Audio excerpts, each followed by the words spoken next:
Greetings, friends. I'm AK. And I'm Laura. And we are the Chainsaw Girls. On today's episode, we are in the holiday season. Yes, the holiday spirit. We sure are. If you're watching on YouTube, you can see we're wearing our super cute, ugly sweaters. So ugly that they're almost cute. I mean, yours more than mine, but... Mine is very cute. AK actually got it for me for Christmas. If you're watching on YouTube, you can see it. It is an Art the Clown ugly Christmas sweater, and I love it. Complete with a wreath and some old school Christmas lights. It is so cute, and it makes the honk sound and the lights light. I cannot wait to wear this outside the house. I'm so glad that you love it. Obsessed. And you have really cool boots on. Yes, I wore bloody boots. I felt like that matched, you know, the Christmas cheer with the red. Yes. Right? I just have an ugly sweater on. That's it. I love your ugly sweater. It is Thank you. grandma sweater. You have to see it. It's an actual grandma sweater. Mm-hmm. It's really cute. Yeah, I don't know why. I stole this from my mom. I don't know why she had it. She's not a grandma yet, but maybe one day. Okay, so today we should tell them what we're covering, right? Probably. Okay, let's do it. It is 2015's Krampus. Krampus. Even though you probably already saw the title when you clicked on this episode, That but is still, true. just in case, you know, you're binging, you're just letting it go. You don't Just know. letting it roll. Shall I read the IMDb description? Please. Okay. A boy who has had a bad Christmas accidentally summons a festive demon to his family home. You don't want to do that. I don't know. I kind of do. I think it'd be fun. One of my fears is summoning a demon, so I don't want to do that. You know, when I was shopping for your Christmas present, I saw a Ouija board blanket, and as a joke, I almost bought it. And then I was like, I remember when you told me, like, don't ever bring it into my house. I was like, she'll probably burn it if I give it to her. So I think a blanket I would think is fine as long as you can't use it. I mean, you probably could if you got a little crafty, but I think you could really use anything you wanted to because it's all just made up anyway, right? I absolutely made a board when I was a child. So When you were a child. yeah, when I was a child. Don't mess with it anymore, guys. Don't worry. I'm not summoning anymore, but So, being that this is our Christmas week episode, we have to do something very much in the Christmas spirit, or I guess, I don't know, this is almost the opposite of the Christmas spirit, but it is still very Christmas folklore related. Yeah. Because a lot of Christmas history is very dark and creepy. yeah. You said you did a little bit of Krampus research. A little bit of research, just a little bit. Let's see what I retained. Okay, I wanna hear it. I can tell you that Krampus means the claw in German. It means claw. It comes from the word Krampen. I don't know if I'm pronouncing that right. I don't speak German. You're doing great. Thanks. I just feel like if you put a little in it, you know, Yeah. it comes out For sure. authentic. Yeah. I don't know. I'm sorry if you speak German. I don't mean to offend you. I think that's about it. Well, I mean, it makes sense that is his name because he does have a big old claw. He has does like a have a big old claw. raptor claw. No, I actually do know more. Oh, tell me. That's the only thing I wrote down though, but I do remember some stuff. I would have been okay if that's all you had, honestly. Because I'm sure we'll get more into it. But Krampus is known as the shadow of Saint Nicholas. yes. So he's like the dark, evil Santa Claus, the opposite of Santa Claus. He kind of looks like Santa Claus. So he's supposed to be part man, part goat. I feel like there's one more thing, part devil. That's what it is. So I don't know how many, he's 1/3 of each. I don't know. I mean, I think that makes sense too because I don't know if it's like the devil that has hoofed feet, but there's like definitely some kind of Demon? lore or demon that Yeah. has like hoofs. He's supposed to be like the Saint Nick of the underworld. So something like that. But yeah, he has giant horns coming out of his head. He has hooved feet. He walks on his back legs. He's hunched over. He has a big cloak on like Santa. He kind of looks like Santa in the face. He has a man's face. I think he's supposed to be covered in fur. And the whole origin of this is people were scaring their kids, telling them the story of Krampus that he was going to go like beat them with sticks. Whoa. Whoa. That's a bit aggressive, man. Definitely not something that people will admit to telling their kids nowadays, at least not in the US. But I think a lot of Krampus festivals still happen in other countries today. I think I did read about that. I would love to go to a Krampus like parade. I want to say Austria is one of the countries. I think you think actually so. wrote it in your notes. Austria, and there's another country. Germany, maybe? Probably. I think that makes so. sense. Yeah. But yes, there are still festivals out there from what I understand. Yeah. I think I would go to one. I want to. I think it'd Yeah. be super fun. I think so. It depends because I guess it depends on how dark they do get. I don't know. I have no idea. like they're sacrificing the children. I kind of like there's a scene in this movie where it almost looks like, well, they are gonna do that, and so Yeah. I'm like, oh, is this what they do in the festivals? I don't know. Maybe it's like a reenactment.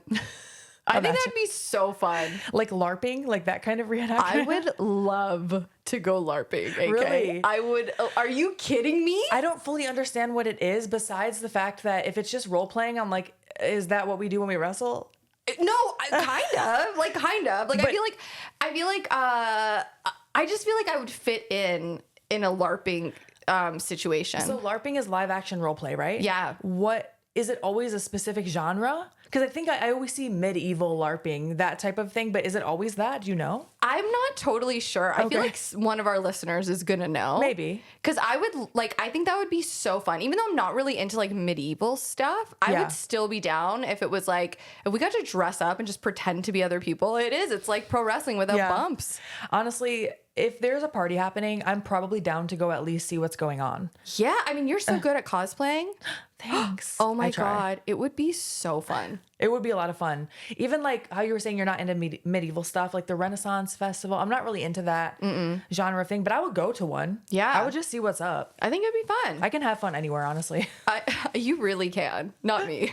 When I'm over something, man, like Oh, I get over things quickly and I'll be like, and I'm done. When I'm done, I'm done. I'm out. And that's Yeah. why I love the Irish exit. I'm all about it. I Yeah. don't even say goodbye. I was here, I saw, and I left. I Don't tried. ask. Yeah. I showed up. Don't say shit to me. That's right. Okay. Anyway, getting back to the movie. Yes. This movie is rated PG-13. Which I can also say, before I forget, that at the time of this recording, it is streaming on Peacock. Okay, yeah, that's where I watched it as well. Yes, yeah. you can watch it there. It's rated PG-13, and I read that they had to actually cut out a lot to make it PG-13, to not make it so horrifying, which makes sense because there are a lot of off-screen kills in this movie. There are, yeah, and implied kills. Yes. So I agree with you. I think a PG-13 rating, it's such a weird thing too, because like, I don't mind when something's PG-13 if it's done well, and I feel like this movie is done really well. I agree with that. I think that this is a good PG-13 horror movie. Yeah. Normally, when I see that a horror movie is PG-13, it immediately turns me off because Okay. I know that they've cut so much. Right. So, but I think it can be done well. So I will give it a chance. I do like this one. Sometimes it is disappointing though, because you know that there's more and you wish that they would just release the extended version or the R-rated version at least. They already have it, right? But I guess if they didn't cut it and they didn't do all that extra work. Yeah. But I want to see all of it. No, I'm with you on that for sure. I mean, obviously, I would prefer an R rating or like, what is it called when there's like no rating? Because I don't know if Terrifier had I ratings. was about to say NC-17. So was I. I was literally about to say it. I'm like, I don't think wait, that's right. That's something else. I think just unrated. Yeah, unrated. Yeah, I love when a movie's unrated, but I do think Krampus does a good job. Even though it is a PG-13 movie, and I think like this movie to me, it's like kind of what you introduce kids to like a horror movie. Yeah. Kind of, you know what I mean? It's like when a kid is at that age, I don't even know what age that would be because I was a weird child and I watched it when I was really young, but I feel like this is a really good like introduction to spooky. Yeah, it doesn't spooky show stuff. anything too graphic. No, and it is like scary It though. is scary. Yeah. When we get to the toys, Oh yeah. that part I was like, whoa. Yeah. This is creepy to me. Like that would have traumatized me as a kid. No, for sure, for sure. Yeah, I agree with you. It did have a pretty decent sized budget. It was 15 million. Wow. And it grossed 61.5 million at the box office. So very popular. A lot of people do say this is one of their annual favorites. They want to watch it every year. It did have an all-star cast. Yeah, great cast. Oh my God, Adam Scott, right? As, Toni Collette. as Tom. Yes, Toni Collette. She's incredible, eh? She's in a lot. I think she's amazing. There's so many. David, I don't know how to pronounce his last name. Koshner? I want to say Koshner. Koshner. That sounds. I could be wrong, but for some reason that feels right. Honestly, AK, I feel like you're much better when it comes to reading. So yeah, you're probably right. He's great. The kid that plays Max is really great. The whole crew, like they're Yeah. awesome. And I just like overall, I feel like they balance humor and horror really well. Yeah. In this movie. And I love like the opening of it is very like Christmas movie. It's very kind of Hallmarky, kind Yeah. of should we just dive in? I think so. I think we should just get into it. Because we are going to talk about this opening scene here. And I Yeah. think this is probably part of why you think that it feels like such a good movie to do an introduction to horror, because it almost, for the first, like, I don't know, 10 minutes of this movie or so, I almost forgot it was a horror movie. Yeah. I think it's because of the cast, because of the production. A lot of the cast you do see in comedies. Like the guy who Yeah. plays Tom. Oh yeah, Adam Scott for sure. Yeah, and Howard too, actually. Yeah. So wasn't he Packer in The Office? Oh, was he? I don't know The Office He that was well. brutal. I know loved him, but he was brutal. They're in like Anchorman. They're in Step Brothers. At least one or the other. So I forgot that it was a horror movie until shit starts going down. Okay, so we should probably mention the director. Yes, Michael Dougherty. Yes, he also co-wrote this movie. Mm-hmm. And he also made one of your favorite movies, Trick or Treat. Treat. Yay. Which we also covered. Go back and listen to that episode, Trick or Treat 2007, I want to say. Yeah, that was a really fun movie. Also, there's little like Easter eggs in this movie. Yeah. Which I think is really neat. I think Sam's lollipop makes an appearance. Sure does. Sure does. There's a whole bunch of stuff. Love little stuff like that. I know, me too. And I think it's really cool when, and I say this all the time, but I love when it's a director, writer, same person. Yeah. Because you can really see like their vision coming to life. I agree. So now for real, we're going to jump into it. Let's do it. Okay, opening scene. It is Black Friday. Sure is. They shot this in New Zealand, by Oh, the way. Just okay. this opening scene. Wow. At a department store in New Zealand. They went all the way to New Zealand just to do this scene. Just to do this opening scene. Wow. Not sure why, but That sounds like a lot.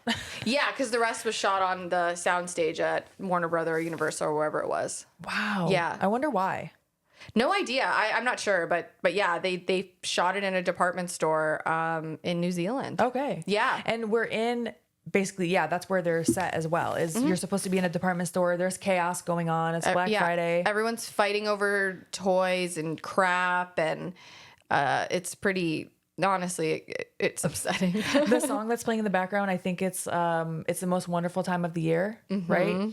And it's not the most wonderful time of the year for these people. They're miserable. And then we see who we're going to realize later is one of the main characters, Max, the son, getting into a fight with another kid. Yeah, and I thought this was like kind of odd that like there's like a children's performance in the middle of the department store. Yes, when I was writing my notes, I did not know how to describe this. So I was just like, everyone's brawling. Yeah, like it's obviously like close to Christmas, I think. Or wait, do we say Black Friday? Did I say Black Friday? You said Black Friday, but oh yeah, you did say Black Friday. I don't actually know if it's Black Friday. Maybe We're shopping for the holidays. It could be Black Friday, but either way, there's chaos. there's chaos, and they're at this department store, and there's like a children's performance, and we're introduced to some of our key players here. And one of them is Max, and he's being picked on, or he's one of the kids in his little, what do you call it? His play? Yeah, one of the kids in his play Yeah. is being a jerk. So they are like brawling, and the parents get involved. I do want to say, like, the people cashing out, like the people who were waiting in line to cash out, I found it so relatable. When they're like, just like rolling their eyes. yeah, like everyone. And then I just like, I really feel for, I don't know where my brain goes here, but I felt for like the staff that worked there, just Yeah. having to deal with like the chaos of the holidays. And please, if you're shopping in real stores, be kind to the store employees because they're going through a lot, man. Yeah, I think it's because you know it happens in real life. Yeah, I think it was like good, like in like social commentary on Yeah. what, you know, the holidays have turned into. Yeah, and we Sadly. kind of find out afterwards, once the family gets home, Toni Collette is the mom, Adam Scott is the father, Max is the son. Well, I'm saying their real names and then not his real name, but Yeah, so Adam Scott is Tom and Toni Collette is Sarah. yes. Yeah. Tom, Sarah get home, and we find out through dialogue there what happened. So basically, these kids were picking on Max and also saying that Santa wasn't real, and that upset him. But according to Max, he was just upset for the little kids. It was Yes. the little kids he was protecting. Sure, Max. He Sure, Max. he apparently also drop kicked the kid, which yeah. I was pretty excited about. Yeah. And we find out here that the cousins are coming. Oh my gosh, how exciting. Family's coming over for 3 days straight. Yes. They must live far away because why are you staying that long? Yeah, I agree. And I loved honestly like how relatable all of this was, how all of this was laid out. Like I felt for Max. Max really wanted to like watch Charlie Brown and like spend time with the family, and he wanted it to be like it used to be. Yeah. And Tom, the father, is like on the phone. He's taking like business calls. Sarah is like trying to get the house like in tip-top shape for the family that's coming. Like she's hanging pictures on the wall, and I think she hangs like the Christmas picture of them, and it's horrible. Oh, where Santa is like staring at their daughter. At her daughter's ass. Like in a creepy way. Yeah. Dude, there was an Easter bunny that used to come to like the mall that I used to live near. I'm afraid of what you're about to tell me. Dude, I remember I was like way too old to be sitting on the Easter bunny's lap, but me and my friends thought it would be funny to like take a picture. I think we were in high school, and I sat on his lap. I'm scared at what you're implying. Is that all you're gonna say? That's all I'm gonna say. Moving on. Yeah. So, Before anyways, I get traumatized. When he looked at her, when the picture is like him looking at her ass, I'm like, I hate that. I know that could potentially actually happen. I'm shocked that people even still do that. That bring their kids to sit on a stranger's lap. I do think it's a little weird. I'm not judging you if you do it. I just thinking back on that, I'm like, I don't want to sit on that Easter bunny's lap. You know what I mean? Yeah, and it sucks because like I think especially like Santa, I feel like it's so exciting for kids to be able to like experience that. And when it's like a genuine person that like loves kids and like wants to be like a real Santa Claus, like I think that is a really cool experience. It's sweet if it's innocent. Yeah, it's like there's always gonna be like, you know, someone that ruins it for everyone. People always ruin everything. They do. Anywho googly boos. So Max is with Omi. Omi is like the grandma. Yes. Like the nana. She, at this point, we think that she only speaks German. Yes. Right? Yep. And Max asks her if she believes in Santa. Mm-hmm. And she does. She kind of like looks a little troubled when she answers. Yes. But she says that she says that to believe in Santa is to believe in the true spirit of the holiday. Yeah, and like what you sacrifice. Yeah, Omi is really sweet. Omi is my favorite, I think. I do have questions for her later, but we'll get there. Yes. And she also gives Max cookies before dinner. Yeah, she's like, I also believe in dessert before dinner. Yeah. Like, oh, little naughty. That must be so nice to be a grandparent where you're like, I don't have to discipline this kid anymore. I can just be their friend and like spoil them. Yeah. It's like being the aunt, man. I love being an aunt. It's the best. Hell yeah. So also, I think we're cutting to Beth. She's the older sister of Max. She's on FaceTime with her stoner boyfriend, and they're kind of talking about like potentially meeting up at some point. That she wants to, but her cousins are coming. But I think the point is that we know now that Beth has a boyfriend that lives close by. Right. And the household is stressed. Like every single person in this household is stressed that the cousins are coming over. Oh my God. Sarah is so relatable. Like her just like the neurosis of I have to clean everything. Everything has to be perfect. Yeah. Like I think it's that thing of like, you don't want to open any opportunity for someone that's coming over to point something out in your house that's like not perfect. And well, with this family, it's different. But in our circumstance, like even when you come over my house, I'm like, oh, I have to clean everything. I'm like cleaning things I know you won't even see. Me too. I just, every time you come over, I'm like manically cleaning my house. Yeah. So I felt like everything she did in this opening kind of scene set up for I think all of us have felt a similar way before. Yeah, I think a lot of us get a little neurotic when people are coming over the house. That's a good way to describe it. And especially this is family that she did not want there. Yeah, that I can only imagine. If you had like a crazy mother-in-law or someone that you know will be judging your house, because we do that for each other and we know the other person is not judging. 100%. And like if I came over and your house was like just had stuff everywhere, I'd be like, that's fine. Me too. Like I don't care. It's a lived-in home. But if you have a family member who you know is just going to be like a dick, you are scrubbing everything. Everything. Yes. And so the cousins do pull up and it literally shakes the house. The car shakes the house. Because he's driving a Hummer. Yeah. He's such a douche. A Hummer named Lucinda. Lucinda the Hummer. He's... Okay, let's just introduce them. Yeah. We have Linda, who is Sarah's sister. Yes. Howard is married to Linda. Howie Jr., We need to talk about this kid. Howie Jr., I started writing notes about him and I literally went to myself, let me not pick on this kid. I just erased it, but we do need to talk about him. I agree. Like, I think he's just a kid. Like, I think he's just like a normal kid, but like, he's also like kind of a little jerk too. Yeah. Then we have the twins, Stevie and Jordan. Yeah. And then we have a baby, and I don't recall the baby's name. Chrissy. Baby Chrissy. Who they forget in the car. Yes. By the way. They do forget Chrissy. They forget they have 4 children. They do. And they also have a dog.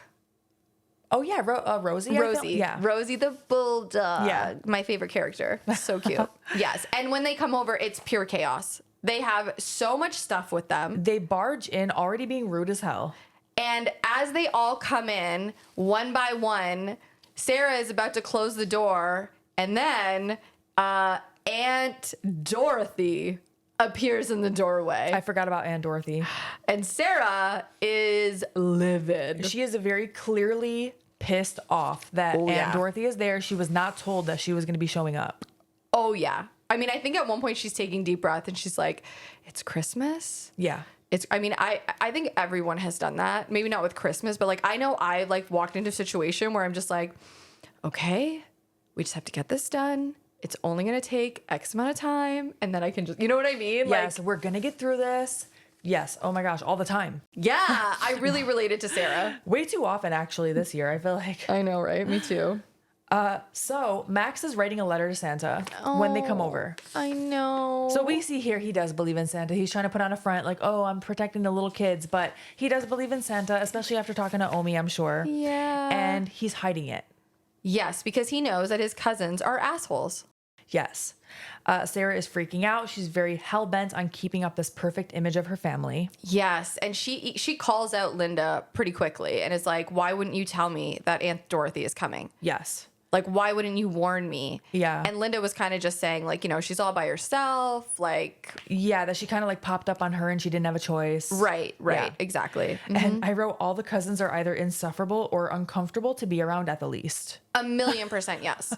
And now we're sitting at the dinner table and it's gorgeous. Oh, like Sarah has gone balls to the wall. It really does look like, I think Aunt Dorothy, when she walks into the kitchen, before the dinner is even on the table, she's like, it looks like Martha Stewart threw up in here, which it does. It does, But but the amount of effort she put in. I don't think I've ever been to a Christmas dinner that looked like that. No, she was like in the kitchen torching creme brulee by hand. Honestly, I thought what she did was like one of the nicest, like one of the hardest. Do you know how hard it is to make that much food and make it that perfect? And everyone at the table is an asshole towards her. Like No manners. No manners. No, the food's good. I mean, at one point, Dorothy's calling it all like super fancy. Like, Yeah. you don't have anything normal here. Howard is just being a jerk. And they're all just being unkind to each other, and especially to Sarah.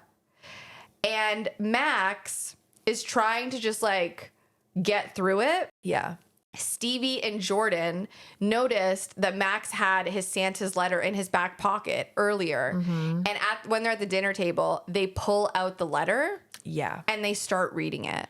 Yes. They're antagonizing Max. They're telling him that Santa got injured. He had to eat his reindeer. And he had to eat his own leg or something. It was I think terrible. they said like that he even ate Rudolph. Ugh, they were just being such little shits. Which I do remember my older cousins just being annoying and trying to like scare us just to do it. I think that's just a kid sibling cousin rivalry thing to do, but they are such dicks. They start reading the letter, which is such a vulnerable thing because he's wishing for things for like each member of his family. Oh my god, and they're so heartfelt. He wishes that him and Beth would hang out like they used to. Yeah. He goes on to say that he doesn't have many friends and that he wishes that his mom and dad could fall in love again. That part I was like, and his dad is still sitting there, so he hears this. He hears it.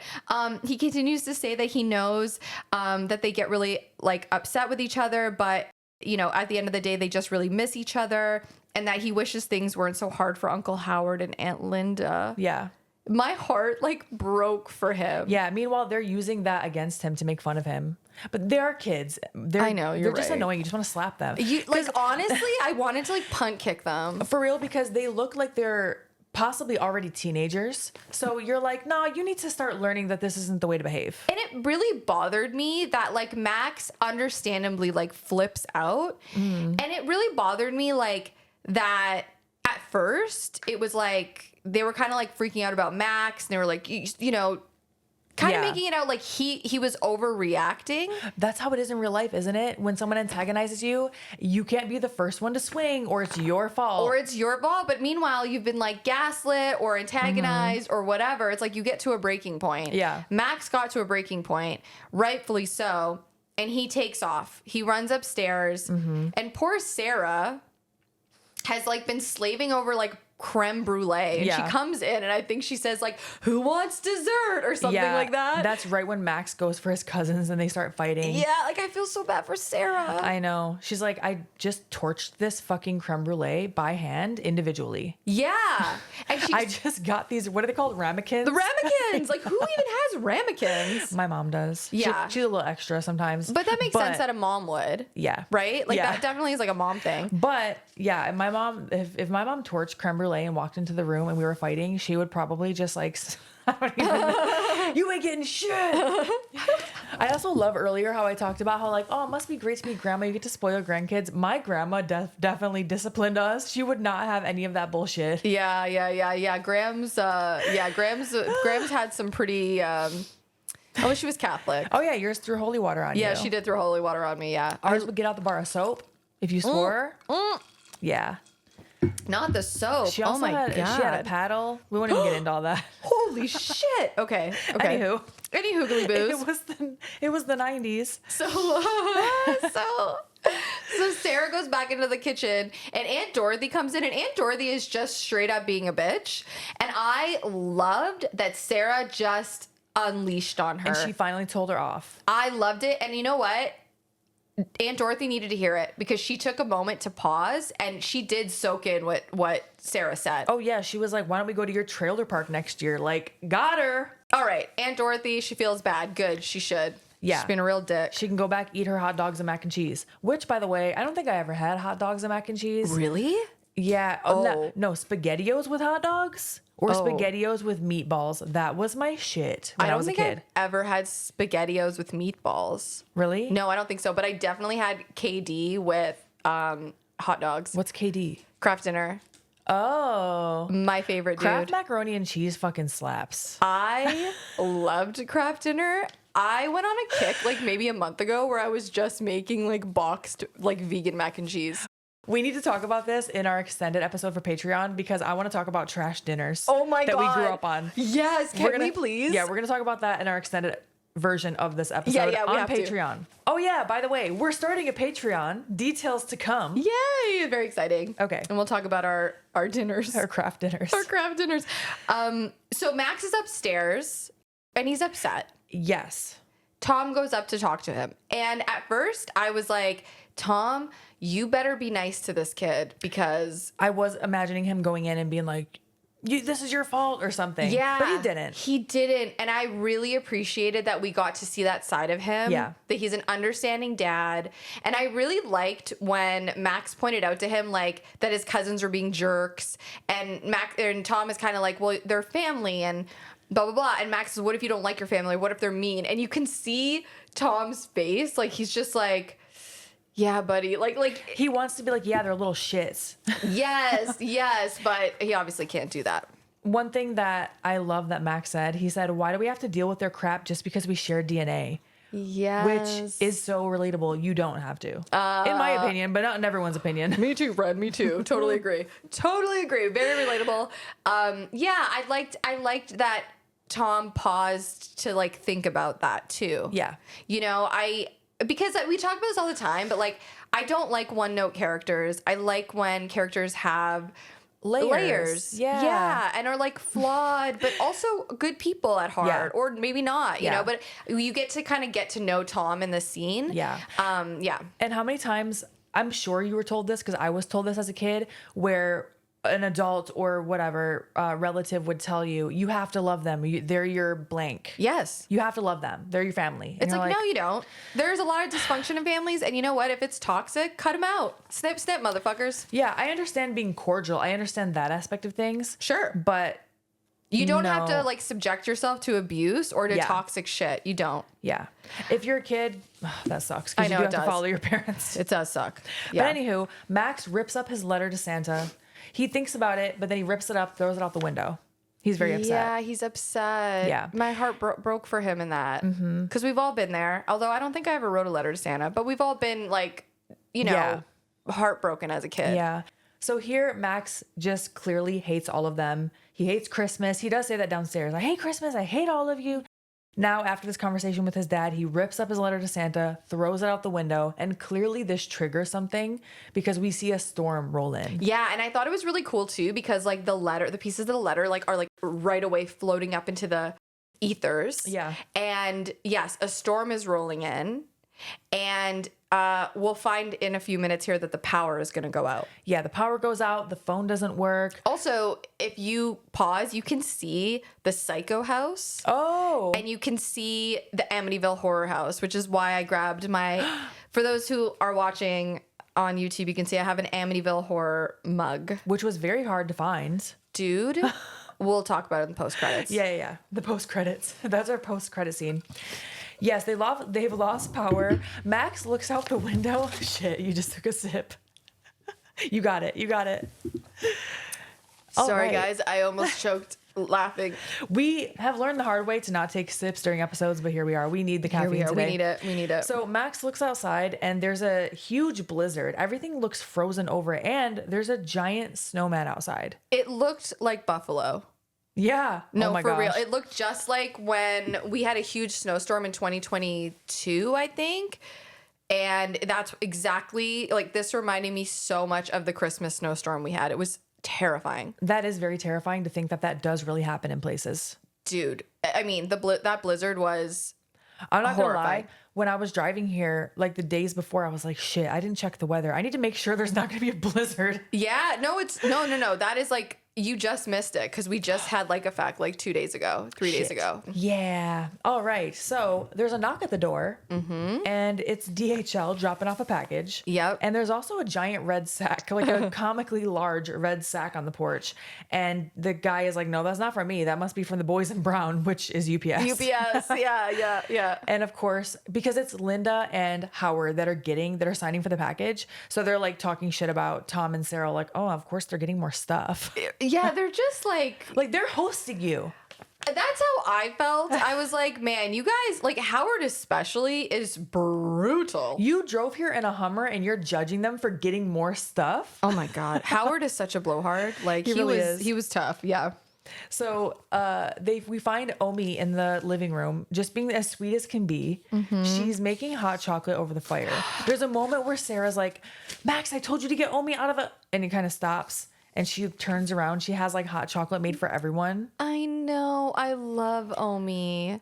I get the feeling, which they don't say this at all, so I'm just really projecting here, but Yeah. it just makes me feel like Sarah doesn't have the best relationship with Omi or doesn't really talk to her ever. Yeah, I think so for sure. Does Omi live with them? It seems like she seemed does. that way. Yeah, I think, there's definitely like some tension there, or it could just be because Sarah's under so much stress. She's just projecting Yeah. onto Omi. That's true. And I don't think she gives Omi credit for being like, for knowing what's up. And like, That's true. Earlier when Omi was making cookies, Tom says something like, "Oh, cookies, it's great. Don't make too many because Sarah bought some earlier."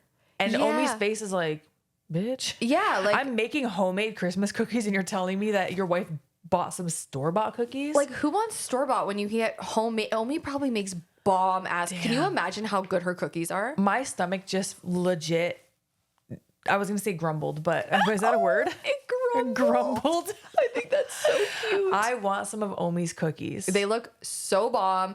Okay, really quick question. Do you like hot chocolate? I do. Oh. I'm sorry to disappoint you. I was really hoping. You were hoping we could have a moment to shit on hot chocolate? I'm like, yeah, do you have some?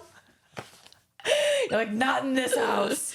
Hot chocolate? You I hate think hate not. hot chocolate? I hate hot chocolate. Is it because a lot of times it has dairy? No, I just like, I don't understand the point of it. Really? Yeah. It's like so refreshing when it's freezing outside. It warms you up. It's similar to coffee, except it's sweeter. Yeah. I'd rather just drink coffee.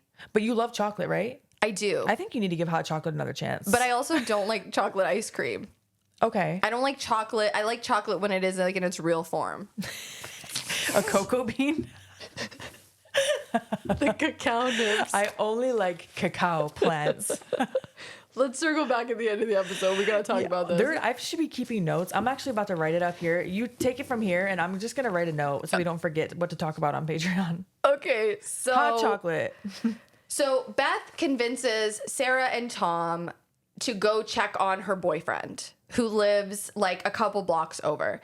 And Sarah's really against it, but eventually she says, okay, just go, but be an hour, like only be an hour. Yes. And let me tell you, from experience being in very, very treacherous blizzards, there is no way in hell you're walking down the street. It is so dangerous to walk during a blizzard. It's dangerous to even walk on the sidewalk. You can't see. Cars can't see you. It is so easy to get stuck in the snow. I cannot stress that enough. The way that you are emphasizing that, if you're not watching on YouTube, I'm just staring at her in awe, like, oh my gosh, I'm scared now. Well, because I don't think people realize, if you're not accustomed to like having a lot of snow, I don't think people realize like how dangerous it is. Yeah. And I will tell you, like when the blizzard happened a couple years ago, and that's just one of many, but that one specifically, I had to take the dogs out to go to the bathroom. When I say you couldn't see with your hand in front of you. That's terrifying. How she was walking through that. Yeah. And it was just because her boyfriend wasn't texting her back. That annoyed me. Yeah, like I think, and it's obviously like it ties in with the beginning, right? That they wanted to see each other and they couldn't. So I feel like it's half of her concern and half of she just wants to get away from her crazy ass family. Yeah. Right? And whatever, she's a teenager. I get it. But I was just like, shut up. Like, he didn't text you back for like an hour. Relax. Yeah, like take it easy. Don't go out in a blizzard. Okay, that's the point. Don't do that. But she does. And she's walking through.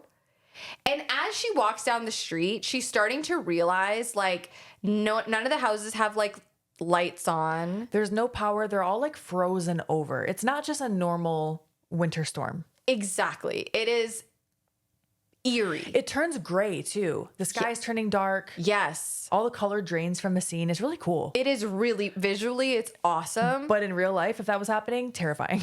It's scary. It's so scary.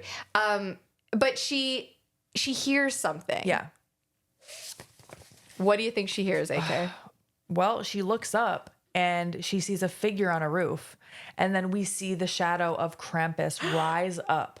It is so cool. It is really cool. And she starts running, rightfully so. Yes. And we see Krampus like he's like jumping. He's like pouncing from like roof to Yeah, roof. It's really like basically following her as she runs. He's jumping roof to roof, which is crazy. It's so cool. I loved it. I thought that was so neat. Yes. And then she stumbles upon the DHL van, the delivery driver from earlier, and the guy is inside frozen. Yeah. Which presumably dead, but he's like frozen in place, almost like he could be thawed out. I don't know. Is that like being cryogenically frozen? I don't know. He's Jason. He turns into Uber Jason. Oh my gosh. He doesn't look dead. He just looks like he was scared. He looks like he froze to death. My face. Like he was like exactly like he got froze to death when he was like very scared. Yeah. And she smartly hides under the van. Right. Thinking like maybe this thing can't reach me here because it's maybe some type of animal. I don't know. Yeah. And like, where is she going to go? Yeah. He's going to catch her. So that's really her only viable option. Absolutely. And she's what, like 15, 16? Like what else are you going to do? Right.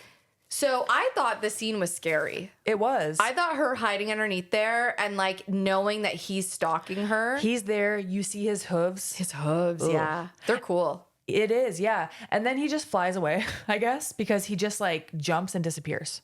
He does.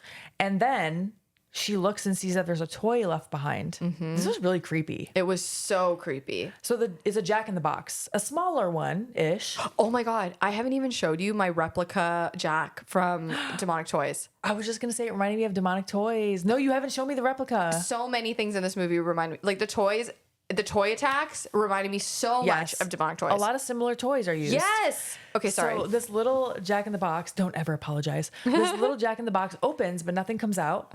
And then just very slowly, this little porcelain face just creeps out of the Jack in the Box.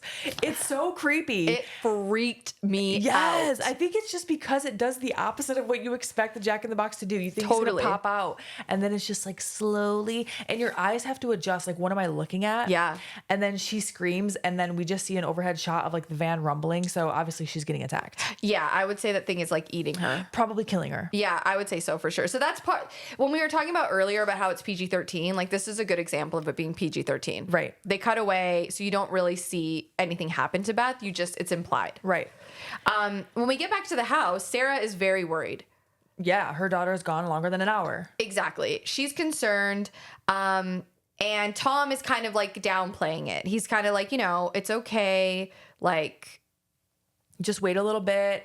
There's no cell service. That's another thing. Yeah. Another reason she's freaking out. Exactly. And there's a little moment here where Sarah looks at Tom and tells him like she says, I miss us. Yes. And I thought it was like such a touching, again, the layers. It just felt really touching to see Sarah vulnerable. Yeah. She didn't look angry. She looked tired.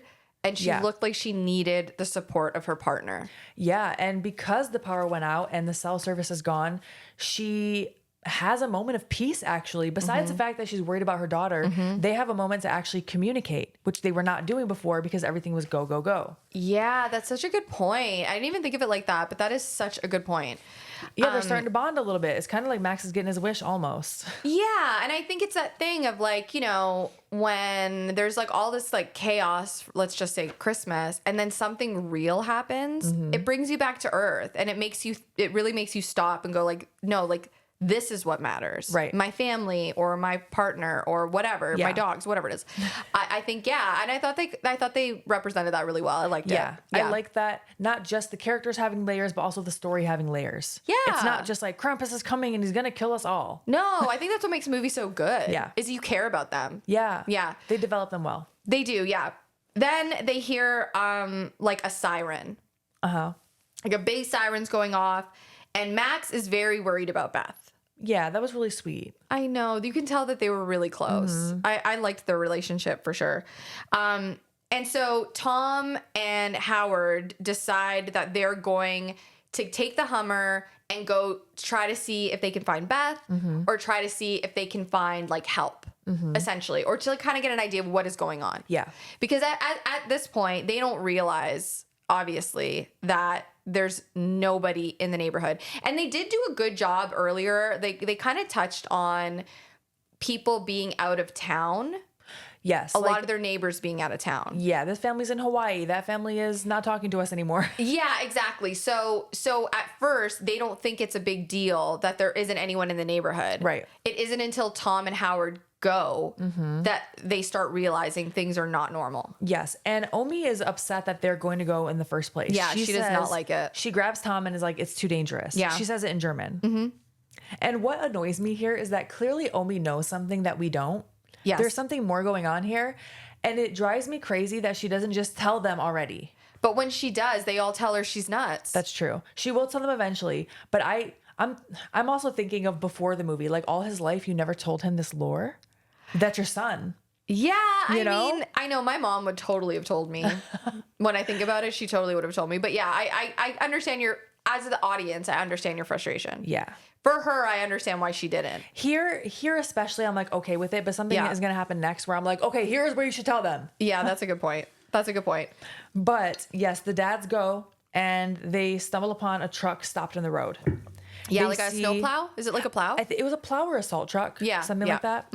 The key is still in the ignition and the windshield is punched in. Yeah, Tom points that out. Because Howard, like, they're kind of looking at it, and Tom does say, he's like, no, he's like, that's not, I think. Like they didn't go out. Something came in. Yeah, I Yeah. thought that was a nice touch that he noticed that. I did like that. And they finally get to Eric, the boyfriend's house, and it's completely frozen on the inside. Yeah, I think like the windows are like, I was gonna say crushed. The windows are I mean, they smashed. are kind of crushed.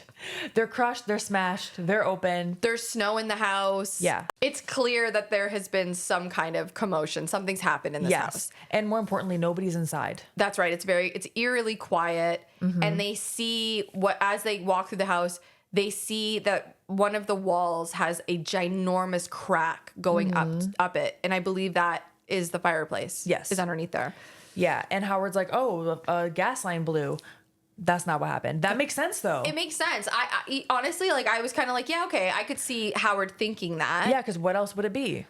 It could not be a Krampus, that's for sure. It couldn't be a Krampus. So they hear what they think is Beth screaming in the distance, or someone screaming in the distance. Yes. And they go out, of course, to try to find what's going on. And during this, Howard ends up getting grabbed by something that's underneath the snow. Yeah. I loved this thing. I loved it too. Whatever it's supposed to be, I love just the idea of it. It's like Tremors. It is like Tremors. And I think it's just different from, I don't know, something jumping on you and attacking you. Yeah. So something coming through the ground is terrifying to me. not only that, but you never see what it is. I It's think. great. Unless it's supposed to be one of the other things later. I don't know. I couldn't tell if it was. It's not, and I'll tell you why later. Okay. Anyway, there we see like something going through the snow. It grabs Howard and it starts dragging him, literally dragging his ass. Yes. And let me just insert something Yeah. really quick. Before this happens, we totally forgot to mention this. Howard has a shit ton of ammunition and guns in his Hummer. Yeah. And he I pulls thought out. that just went along with he has a Hummer. I didn't think I Fair. really had to specify. Fair. But the reason I bring it up is he takes a rifle and he hands Tom Linda's gun. Yeah. But the way he does it, he's like, "Let me find a small one for you." And then Yeah. I think Tom says, "Ooh, it's heavy." Yeah. And Howard looks at him and goes like, "It's Linda's." He's like, yeah, it's heavy. It's Linda's. I thought that was so funny. Like, he's just constantly ripping on Tom the whole movie. Even in the most dire situation. Yes. So when this monster grabs Howard and pulls him in, Tom, being the badass that he ends up being, pulls the gun out and is aiming it at Howard.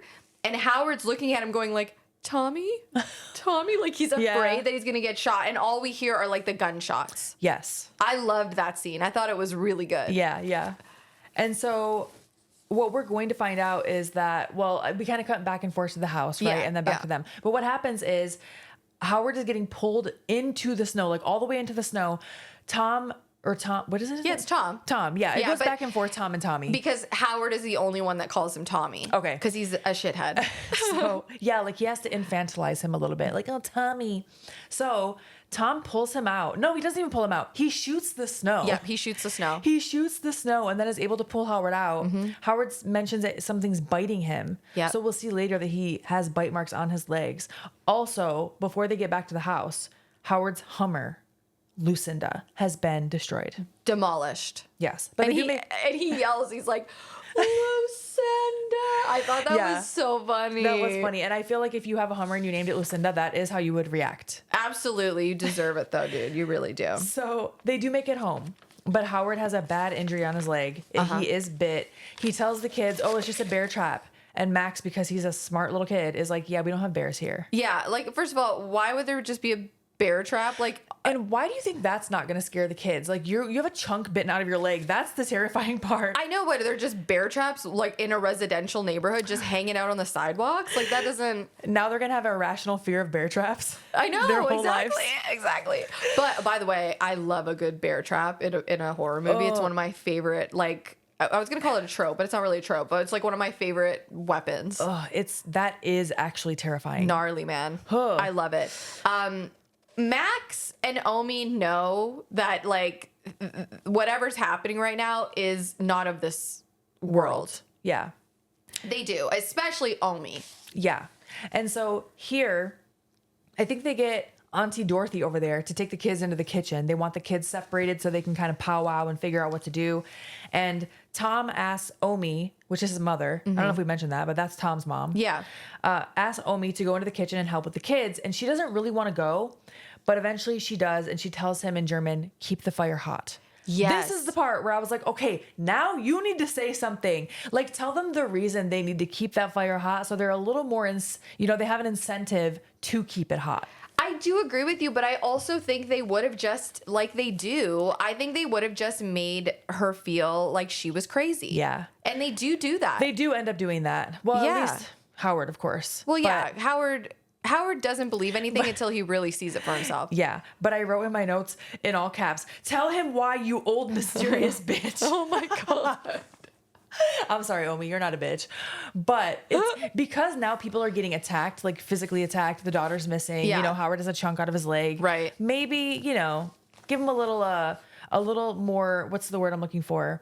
Context or what's going on? Context. I was going to say, let them know it's a little more serious. Oh, okay. Yeah. But in my opinion, I'm thinking to myself, like, guys, the blizzard alone makes this serious. Yeah, true. In my opinion, anyways. True. You know, I don't know. They're not from Buffalo, so they don't know. That is very true. That is very true. And I will also say, like, when Omi says that, like, keep the fire hot, Tom, it seems like Tom kind of, like, he's listening to her and didn't you in that moment feel like he wondered if she was going to say more? Yeah, maybe he was just like, okay. Yeah, like, I don't know. Maybe I read into that. That's why I think they need more context. Yeah, no, you're so right. Also, when one of the reasons it has to stay hot, we will find out in a short few minutes. But when they were at Derek's house, the kid's name is Derek, I think. Eric, I think. Yeah. Either one. It sounds the same. Derek, Eric, whatever. He's not around anymore, anyways. But when they were at his house, they found a gingerbread cookie stabbed, attached to the fridge. Yeah. Stuck to the fridge? Yeah, that probably makes more sense. Stabbed and stuck to the fridge. And they also found a photo of him and Beth with a crack down the middle of it. Yes. I don't know if that really means anything, but the gingerbread man absolutely does. And Howard specifically is the one that, like, stumbled upon it, I believe. Anyways, I digress. Yes. So the family is all camping out in the living room in front of the fire because power's out. What are you going to do? And Max is in the kitchen, I think, with his dad, or in another room with his dad. And he mentions Omi's been acting different. Yeah. And his dad, who is Tom, says, yeah, she always gets a little weird around Christmas, but they don't know why. Yeah. And I feel like that is, like, I hate to stereotype, but why do men love not asking for details? Oh, honestly, they're okay with the bare minimum. Like, you grew up with your mother and you not once were like, hey, why you get so weird around the holidays? Is there a reason? Is it a guy thing or is it just a person thing? I think typically it tends to be a guy thing because I see a lot on, like, Instagram where women typically will be joking about, like, yeah, my husband got details or got invited to a party but didn't ask about the theme, didn't ask any single detail. Yeah, true. Or, like, have you ever... I love, like, asking my husband for, like, tea. Like, I'm like, oh, like, he'll come in, he'll tell me something, and I'll be like, oh, oh my God, you have tea? Like, he never has tea. I'm like, what is it? What happened? He doesn't have any details. It is so, like, surface level. I'm like, what do you mean? Like, I want to know, like, everything. And I don't know what it is. Or they tell you one thing, like, oh, this happened, and you're like, oh, why? And they'll be like, oh, I didn't ask. Yeah, I didn't ask. What do you mean you didn't ask? You were with them for 5 hours and you didn't ask? Maybe it's because women, like, when we connect with another woman, another person, like, we get really in depth with things. I think we can be deeper faster. Maybe. I think the stereotype is that women are chattier, you know, that women are maybe more gossipy. Which, like, but that drives me crazy because, like, straight up, gossip can help you. Because if you hear through the pipeline that somebody is a predator or a piece of shit or whatever, women tell each other these things. That's the helpful type of gossip. Of course, it gets to a point where it could be negative, but yeah, I mean, like, I'm not talking like me. Yeah, like, don't be a mean girl. Don't be a mean girl. Yeah. But I'm saying, like, there are instances where, like, it's important to find stuff out so that you can, like, tell other people that you know. Word of mouth is very important. Yes. It keeps us safe. I think so too. That's Absolutely. the way I look at it. But anyways, boys, I don't know, guys. Just find the details. Tell us the tea. The details. But yes, I think that is, like, the stereotype. Okay, so during all this, like, commotion, I want to say it's, like, Howard who suggests that it could be terrorists. I didn't even catch that. Yeah, like, because, like, you know, there's just like shit going on, and Howard says something like, maybe it's terrorists. I don't know why. I just thought that was so funny. Do you remember the early 2000s? Like, I remember being so scared, and that was like just like a thing And that was everything that was talked about on the news and stuff. all the time. 24-hour news cycle. Yeah. And I was in Canada, and I still like heard all of that. Oh my gosh. Yeah, I didn't even think about that part. Crazy, man. So Tom tells everyone to like start boarding up the windows. Yeah. Can I ask you a question? Yeah. What spurred him to do that? Do you remember? I think it's just that. Damn, I don't know. Who did somebody did they hear someone on the roof already? Because the men weren't there when they heard something on the roof. Yeah. I think they're just doing that because he got bit and they know something's coming. Okay. So they start boarding up all like the windows and doors. I thought it was really funny. They cut to Aunt Dorothy with like the kids, and she's teaching them how to make cocktails. Yeah, peppermint schnapps. It was pretty funny. And then she like lets them drink it. She gives Howard Jr. a sip. That's Yeah. such a random auntie thing to do. It totally is. It totally is. And so the men are on watch. So Yes. Howard and they're kind of discussing whether or not they should tell the kids what's going on, and Tom's like, we should just tell them. Let's just tell them what's going on. And there's like a lot of like discourse about that. Like they're just kind of like, we shouldn't do that, blah blah blah. Long story short, they're all very scared. Yes. And so the men decide to basically stay awake and stay on guard. And Howard tells Tom, go to bed. I got this. Yeah, he says like the shepherd needs to watch his flock or something. The shepherd's got to protect his flock. Oh, and that's then it. They immediately cut to Howard sleeping on duty. Immediately sleeping. Everybody's sleeping.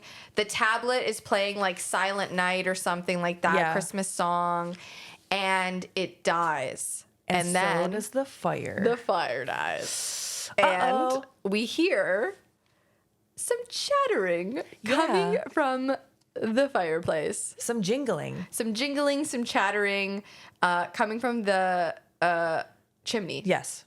And all of a sudden, a little gingerbread man comes down the chimney. First, we see a hook on big a old chain. hook. Yeah, a hook on a chain descend down the chimney, and there's just a little gingerbread man on it, just giggling. Just giggling. And Howie Jr., this is why I got so pissed. I got pissed at this kid.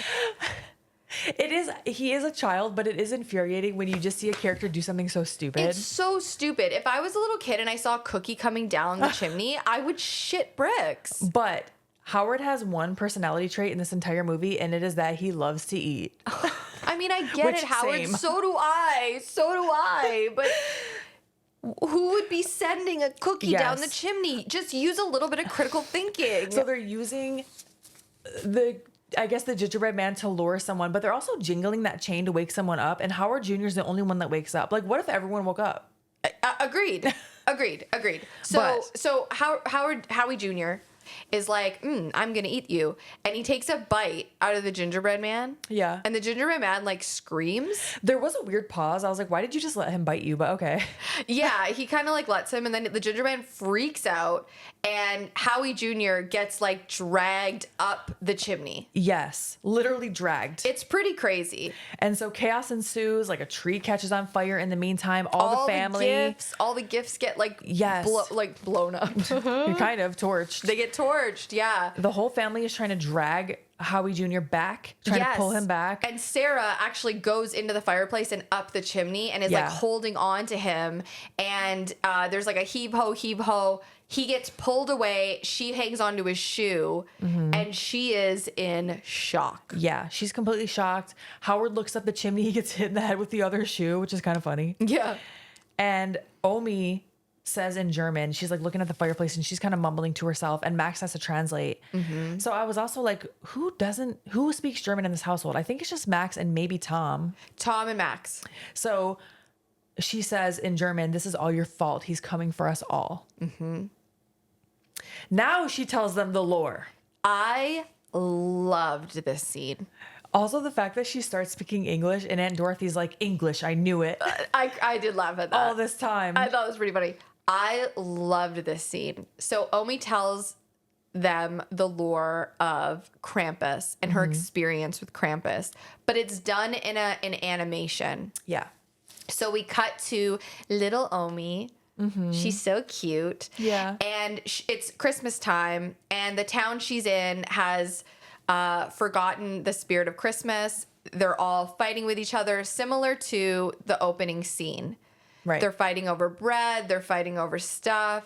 And Omi's pretty sad about it. And when she goes home, her parents are also fighting. Mm-hmm. And Omi tries to give her mom, I think, like a little Santa Claus toy. And her mom like rips it apart. Yeah. And like tosses down. It's just really sad. Yeah. And you can see like Omi is like wants them to believe in the spirit of Christmas and doesn't. Like, yeah. She says that Krampus comes to not to reward, but to punish. Yeah. And she basically tells them that she listened to Krampus take her whole family into the underworld. Yeah, like they show her like sleeping as a little girl. Yeah. And Krampus like creeping around the house, man. Yeah, but that he didn't take her and he left her as a reminder of what happens when belief is forgotten. Yeah, that is dark. Very, very dark. And immediately Howard is not having it. No. Which I do understand. If someone sat there and told you like, hey, when I was a little girl, I watched a goat man drag my entire family into the underworld, you'd be like, okay. Especially in a crisis. Yeah. Like you're like, what are you talking about? Like we have real problems right now. Right. And she's like, yeah, your real problem is Krampus. But I think I'd believe her. In that moment, after what you've seen. Yeah. And also because Sarah came face to face with that little gingerbread man that like screamed in her face, and now she should know something weird is up. Absolutely, I think she does. I think she's just like in shock. Yeah, and I also honestly, even though Howard's a dick, I don't blame him. Yeah. In this moment because he just watched his son get dragged up a chimney. 100%. He's probably also going to be a little irate and irritable. You know? Agreed. Yeah. No, I'm with you on that. And it's really sad because we come back to present day and Omi's crying. Yeah. Omi has a little tear. Telling this story because she misses her family. Yeah. Like she has really a new sad. family now, but it's not her parents. Yeah, it's not her parents, and it's really sad, but you're right. Howard wants no part of it. In fact, Howard wants to leave. And he starts like frantically trying to get out of the house, and they're all trying to stop him. He pulls the gun on Tom, basically tells him like, back up. I'm leaving. I don't give a shit. He walks outside and there's like snowmen. There's way more snowmen now. And one of them is small and almost looks like Howie Jr. Yes, and I love that. Yeah. So were those supposed to be like all the people that Krampus was taking? I don't know. That's a good point. I meant to look into that, and I'm sorry that I didn't. But he even looks at that little snowman who almost has Howie Jr.'s face and is like, Howie. So I feel like it was supposed to be all the people they were taking because they just keep accruing on the lawn. Yeah, you're probably right. That's actually really good. I think that's a good catch because I definitely did not get that. The way Omi has auto-corrected itself throughout my notes has been throwing me off since the beginning of this episode. It said like O-O-H-M-E, and then this one says O like O-W-E, like you owe me. I was like, what did I write? Anyway. I hate that so much. Mine does the same thing when I take notes. The kids are all traumatized at this point. Yes. They're asking Omi now. That's where I was like, what did I write? They're asking Omi, like, if they're good and they leave cookies and milk, if they do all the right things, are they going to be safe? And Omi tells them, it's not what you do, it's what you believe. And basically that, like, I guess Krampus knows what's in your heart, which is a very common belief and idea across many religions. I do actually kind of like that. Yeah. Because think of how many fake ass people we know who say and do all the right things, but you know who they actually are behind closed doors. Oh, I could name a few. And they're actually huge pieces of shit. And if people were actually judged based on their true colors, you know, when their true colors are diarrhea, then the world would be a different place. I know, I agree 100%. Yes. And Aunt Dorothy interprets this as we're fucked. Yeah. And Omi's like, You're right. Tom tells them they got to keep the fireplace lit. Yes. Keep it hot, keep it lit. And he asks Sarah what she saw up the chimney, and Sarah was like, you wouldn't believe me. Or something like that. Yeah. You know. But they about to find out. Oh, they surely are. So the adults at this point are making a plan to escape. Meanwhile, we see that a bunch of the wrap gifts are starting to shake. So obviously something is inside. Oh, yeah. And Linda is trying to like salvage what she can for the kids. Yes, with because the gifts. A lot of them went up in flames, but some of them didn't. And And it's like a sad scene. She's like looking at the stuff, and I think she finds something that she was going to give to Howie Jr. And it's just like kind of touching, and the presents start moving. Yeah, clearly these were the ones that were from that giant mystery sack. Oh, yeah. But before anything can happen, Sarah walks in. And Sarah basically like wants to have a meeting. Like they're all going to have a meeting with Howard, Tom. They're all going to like discuss the adults. Right, what is going on. And they kind of like, don't they like have like a map of the neighborhood? And they're kind of talking about how if they grab the snowplow that's up the street, they could potentially get themselves into town and maybe go to the police station, maybe like find other people that are experiencing this and like essentially get help. Yeah. And find Beth. Yes. Number one. Which Stevie and Jordan are like going to the bathroom or something at this point together, the girls, and they're lured into the attic thinking that they're hearing Beth talking to them. Which doesn't sound like Beth at all. You're like, come on, girls. Yeah. But maybe they're just cousins that they never see each other. And True. That's a good point. I didn't think of it like that. No, that's a really good point. I think they would still know her voice, but it's coming from far away. I also wrote in here, anytime there is a noise in this house, the baby starts crying. And I think you had something in your notes about like the baby in real life was actually crying all the time. Yeah, that was a note, I guess, from like the studio that was like less crying. Like, sorry, this is a baby. What do you want us to do? I don't know why they have a baby in this movie. Like, there's no purpose. The baby really isn't needed. There were a couple things I thought were going to happen at one point. Yeah. Yeah, the baby wasn't needed other than to show that these people have like a slew of children. Yeah. Which is funny because my mom had 4 kids. Like, there are 4 of us. But nowadays, 4 is like having 8.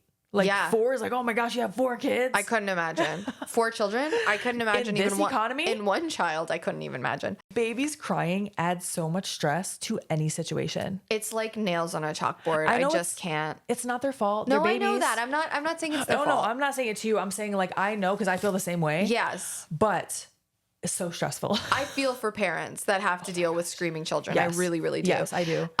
Tom is going to go to the snowplow alone. He announces he's going by himself because the shepherd's got to protect his flock. I loved that. Yeah.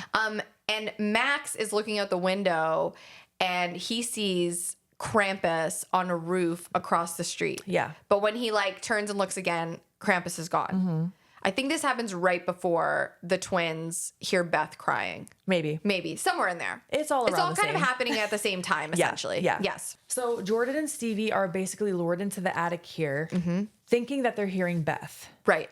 They hear a voice. They go up, and when the adults go up there to try to find where Stevie and Jordan went, because Aunt Dorothy's like, oh, they went to the bathroom. I don't know. Yeah, Aunt Dorothy is not helpful. Yeah. But I mean, also, what was she supposed to tell them? No, you can't go to the bathroom? Yeah. Because Linda's like, you let them go? Like, yeah. Yeah, like they had to go pee. So they go up to the attic, and this might be my favorite scene in the movie, or my favorite creature, I guess. Now we see a gigantic Jack-in-the-Box, and it's like a snake. He is so scary. Oh, we start with the box. We go up along the body. The noises it's making, it's like, ugh. The closed captioning said something warbled. That's what it said, like a warbling. Oh, it's so gross. And his face is so unsettling. He has like the porcelain face similar to that little one, but his mouth opens up in all different directions and has so many little teeth everywhere. And the noise he makes is so terrifying. It is. But when we see his face for the first time, he is swallowing someone. Yep. We see the boots just go in. And that's like the most graphic thing I think that happens, maybe. Yeah, I would say so, in terms of like scary. From what they show. Yeah. Yeah, like on screen type of stuff. And I wasn't sure who it was, but I think it was Jordan. Yes. Okay. As this is happening, Howard hears something in the kitchen. So he starts to make his way into the kitchen, and our group is upstairs discovering a bunch of killer toys. All of the toys. There's a grizzly bear, which made me think of demonic toys. Yes. The Jack-in-the-Box, demonic toys. And then this like baby/owl doll thing. That's what I wrote. Horrifying. A weird baby doll owl. It was so scary. That thing was so creepy. It freaked me out. Yeah. Yeah. It was every single toy in this whole situation was terrifying. Yeah, like, yeah. I think more scary than Krampus. Oh, I think so too. Yeah. Especially the Jack-in-the-Box. Ugh. Because that So- thing is huge. He's so huge. So they're all fighting off the toys. It's a great scene. I think if you're gonna watch anything in this movie, that scene is the best. Like, the baby doll, the weird baby doll owl thing starts hanging Toni Collette with Christmas lights. I'm Yep. like, this reminds me of Hereditary. No, I know, She was right? getting prepared for that role. We're basically seeing all of Krampus's helpers. Yeah, that's it. That's what they are. Yes, they're Krampus's helpers, and they are quite literally terrorizing the family and attacking them. And so they're all trying to like fight them off. I thought this was awesome because we finally see Linda like step up to the plate, and she just goes off, man. She finally swears. I loved it. You fuckers. Oh, I loved it. I'm like, yes, Linda. Yeah, because she's been saying like Jiminy Crickets and stuff like that the whole movie. Yeah, like she's really like, gosh, gee, Willie. Yeah. Yeah. She's over it now. And the gingerbread men are attacking Howard. Yeah, so Howard is in the kitchen and Alone. And he's ambushed by a group of gingerbread men. Yeah, they're like shooting a nail gun at him. They're shooting a nail gun, so he grabs like, is it a butcher block or something to like to block it. block them. And what does he use? Does he use a gun to shoot them?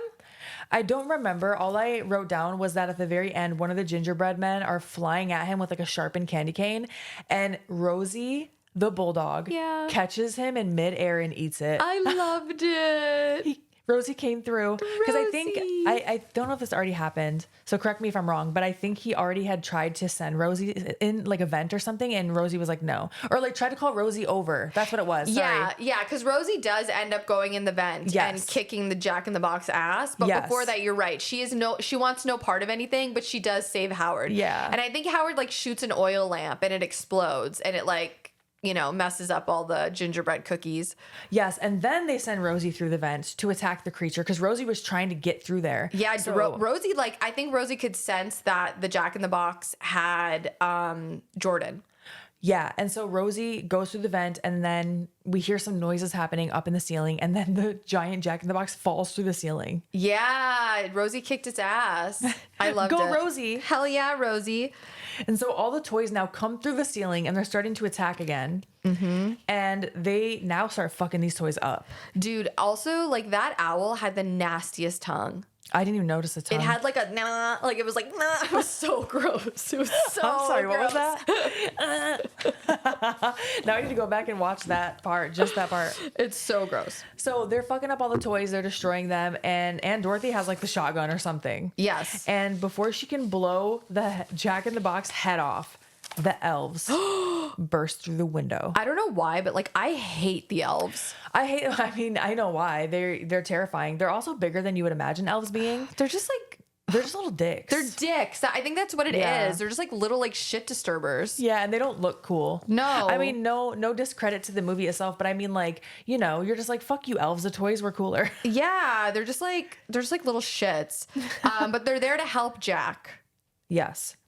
They're there to help Jack, and Jack is like clapping. Jack in the Box is really happy. Oh, he loves it. Yeah. They are terrifying though, and they do take baby Chrissy.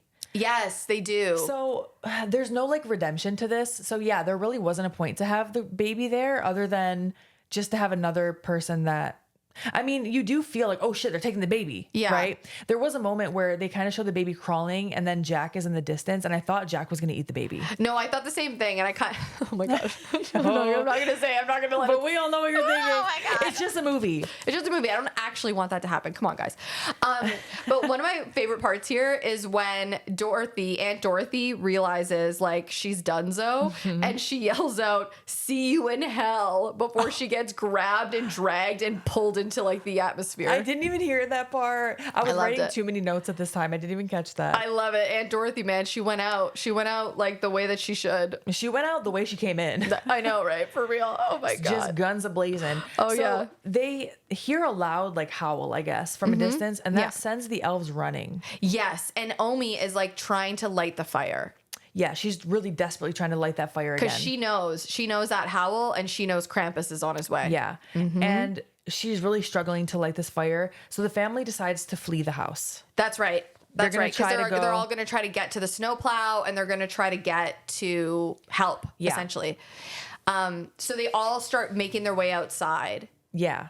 And right as like they're all leaving, Max turns to Omi, and Omi is like, I'm not leaving. And Yeah, Tom she is like, says- Mom, come on. Yeah, and she's like, "Be good." And then she just shuts the door and locks the it. door, and Max tells Tom that she needs to face Krampus. Yeah, because they heard Krampus on the roof, and so she wanted to stay and face him. And of course, they're screaming for her to come with them, but she already made up her mind and she locked the door.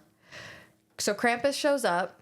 Oh my God, he is freaking humongous. He is massive, and he does, when he comes down the chimney slowly, that crack comes down the ceiling, just like in Eric's house. So cool. It was a very cool and creepy scene. Yeah, the whole thing. There was so much tension. Yeah. Because you don't know if, like, maybe Krampus is going to not hurt Omi. Like, right? Like, you don't know. You don't know if, like, her facing him is going to, like, change things. Right.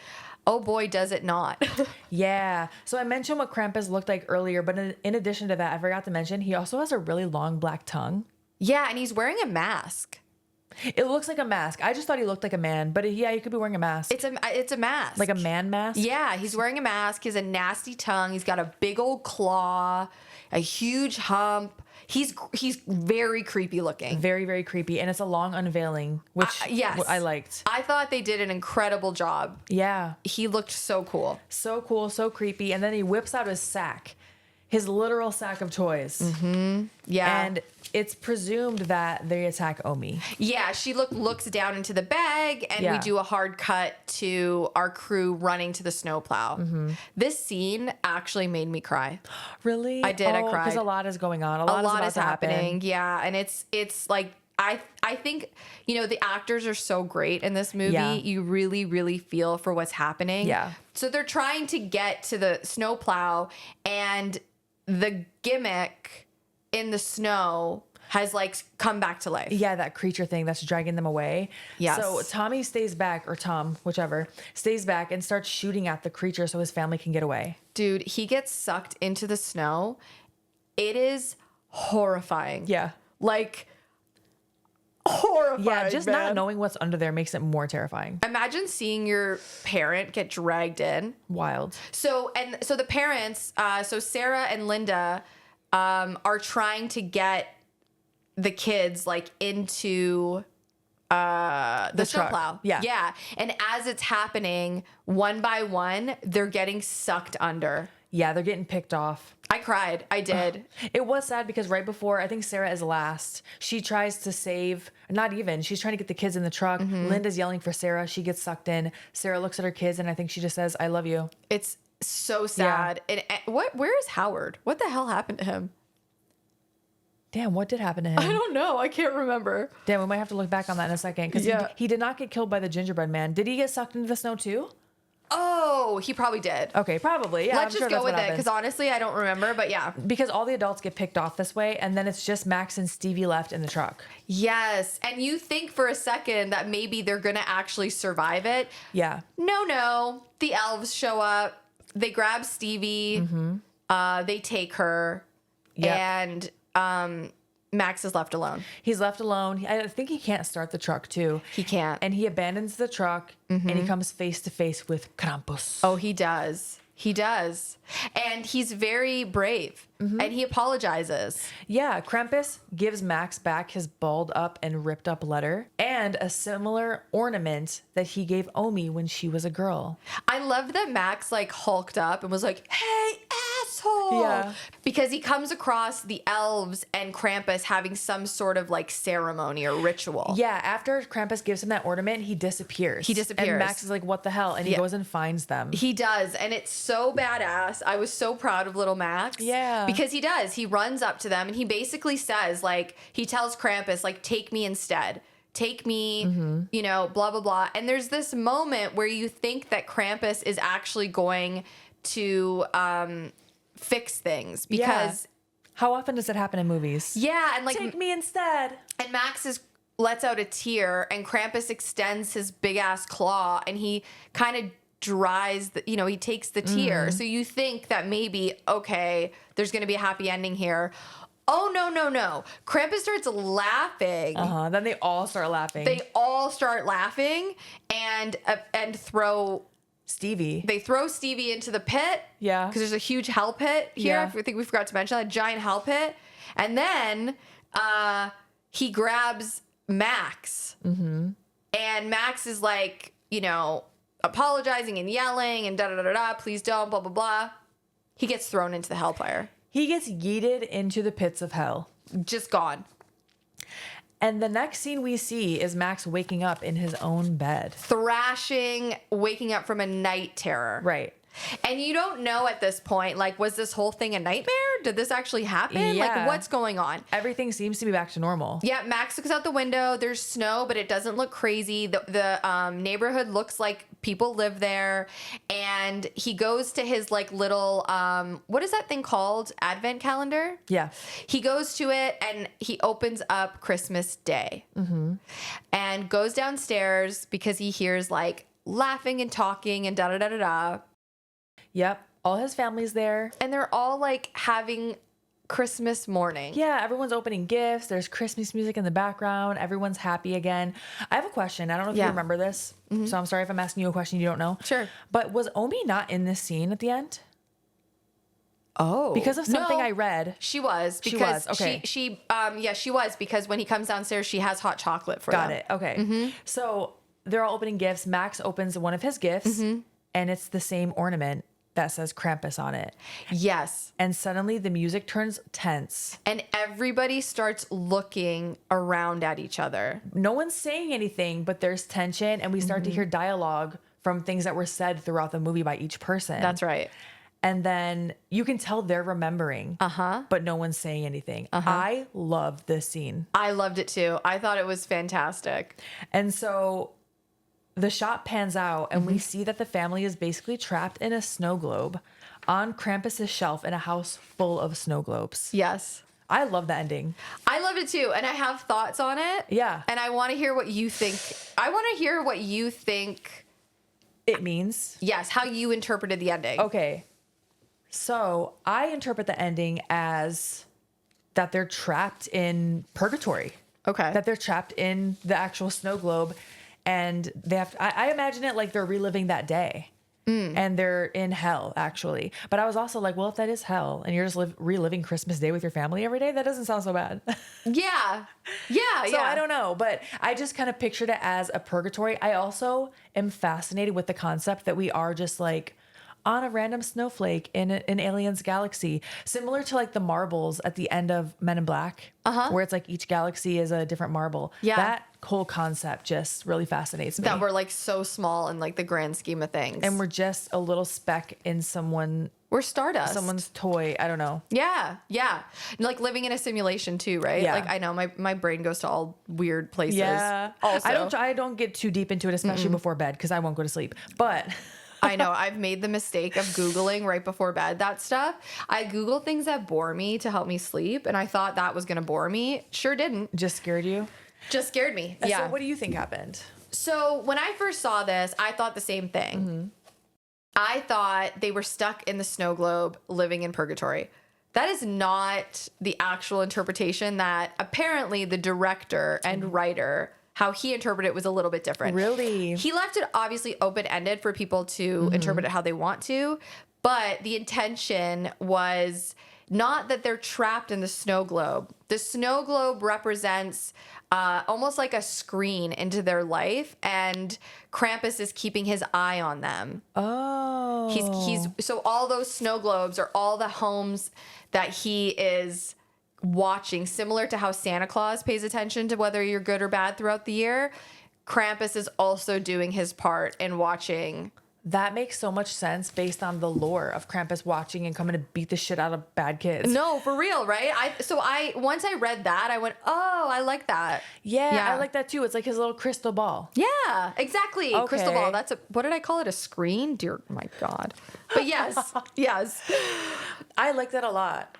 So Yeah. how do you feel about this movie overall? I love it. It's one of my favorite Christmas movies. I do love this movie. For Yeah. sure. It's such an easy watch. It is. It's easy to follow along. The cast is great. The production's great, like we were saying earlier. Yeah. And it is, I would say, one of my favorite PG-13 horror movies for sure. Yeah. Because I don't like many PG-13 movies, I think. Yeah, yeah, I knew you were saying that. Yeah, I really like it. I love holiday horror.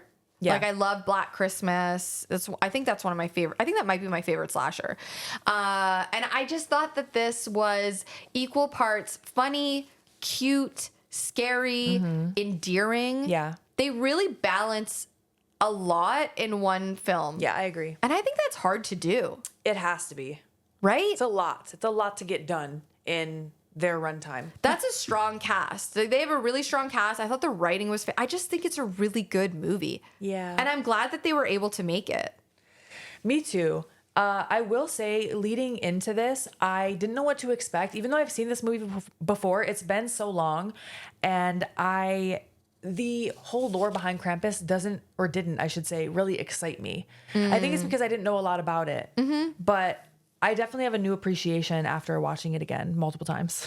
Yeah, especially like we watch it pretty much every Christmas. Around usually like pretty much every year, me and the Blade will watch it. Yeah. Because it's just cute and fun. Yeah. Yeah, I really liked it. I hope you guys enjoyed it. If you did, let us know. Yes, please let us know in the comments. You can follow us on our social media. Chainsaw Girls Pod.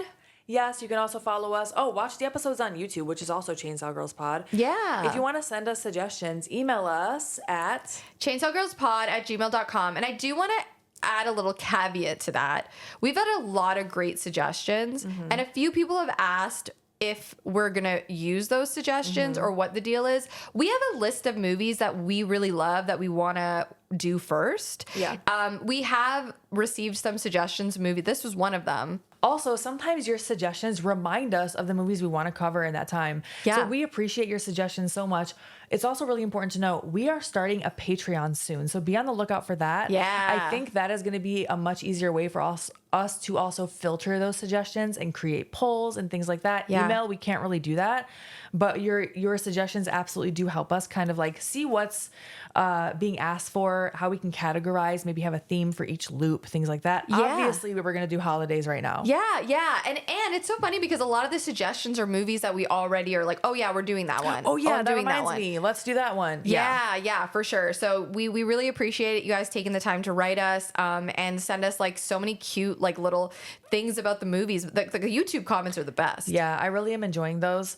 Please go watch the episode on YouTube if you're not already. Come join our chat and on our Instagram too in the comments. I feel like that's where we're most active. But we're going to be staying a little bit after this episode. We're going to extend it to chat a little bit on the things we mentioned during the episode, like craft dinners. So for those of you on the Patreon in the future, I guess. Yeah. I'm speaking to future you, future me. Stick with us for an extended episode. And for the rest of you, Okay, bye.